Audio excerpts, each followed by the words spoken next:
Welcome to Star Telegram's post-game video. I'm Shireen Williams. This is Clarence Hill. We cover the Cowboys. Clarence, we just finished up this Broncos game. We got to start with the quarterback play. It was a great game to watch, back and forth. None of us really thought the Cowboys had a chance. Romo kept them in this game, but threw the pick at the end of the game. How big was the pick? Oh, it was huge, and it's only typical Romo. He has the greatest game of his career. He outplays, matches touchdown for touchdown, play for play with Peyton Manning, and what was his greatest game, or looked like on his way to his greatest game, only to tarnish it with the late pick that fits the Romo narrative, making mistakes in big moments when it matters most. He does set the team record, goes over 500 yards, throws for 5 touchdowns in a losing cause. We got to talk about the defense, and I know it was Peyton Manning, but 2 weeks in a row now, this defense has allowed 500 yards. They're on pace to obliterate what they did last year, which was give up the most yards in team history. How concerned are the Cowboys about this defense? Well, it's not Rob Ryan's fault. At least we know that. It's bigger than Rob Ryan, and that takes a lot to get bigger than Rob Ryan.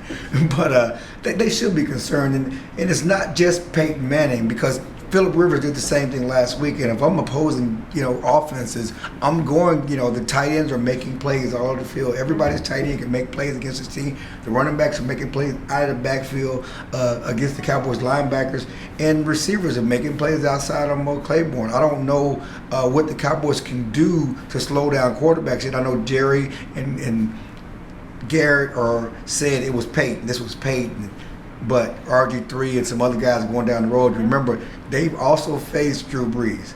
They also faced Aaron Rodgers. They face other good quarterbacks coming up that's going to put up yards against this defense. And it's something to be concerned with. Another thing, and we pick on the guys in the secondary, but they're not getting any pass rush. They did not come close to sacking Peyton Manning one time. The one time they touched him, they grabbed him with a face mask and gave him 15 yards, helped him on the scoring drive. They have to hope Jay Ratliff comes back to provide him some help there in the interior. Obviously, Anthony Spencer and Tyrone Crawford are gone for the year. The most surprising thing we heard in the locker room today, I think, was Jerry Jones proclaiming this a moral victory. What do you read into Jerry's comments about the moral victory? Well, I read this. This is a proud Cowboys franchise with 5 Super Bowl titles, 3 in the 1990s. We're talking about moral victories. No one talks about moral victories. That tells you how far the Cowboys have fallen since those golden years. And, it's been, they've had one playoff win since 1997. We've talked about it before. There are 130 wins and 131 losses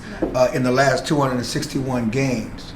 That's 18 wins and 19 losses since the start of the 2011 season. This team is scraping for any type of bright spot, any type of, a beacon of light in what has been a darkness, a decades of darkness for this Cowboys team.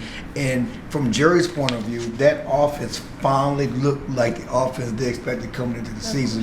Certainly Romo has played well, he's had good numbers statistically, but that offense was not good the first 4 games of the season. Yep. They were sensational today up until that last pick.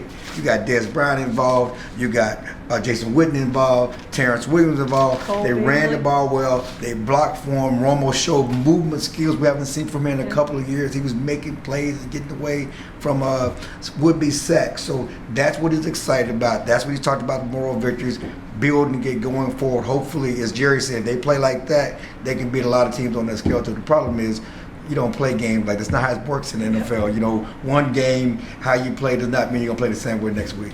Cowboys are still tied for first place, believe it or not, at 2-3 with the Philadelphia Eagles. Next 2 games are huge division games against the Washington Redskins and the Philadelphia Eagles. If they beat those, they'll be alone in first place and back above 500, I guess. Right. But if they lose to the Redskins, then the Redskins finally got a win last week against the Raiders. They have a bye week. They're coming off a bye week, coming to the Cowboys Stadium next Sunday night for a Sunday night showdown. You know what happened when RG3 was here the last time on Thanksgiving Day in a big primetime affair, and he's gotten better. He's gotten better each week. He's from the knee injury that sidelined him last year, or the offseason surgery. So it's going to be a tough win, but it's one they need to have, because we were talking about being 500. If they lose next week, they're 2-4. Absolutely, you got to win your division games. You got to win your home games. They dropped one of the home games now. They're 1-0 in the division.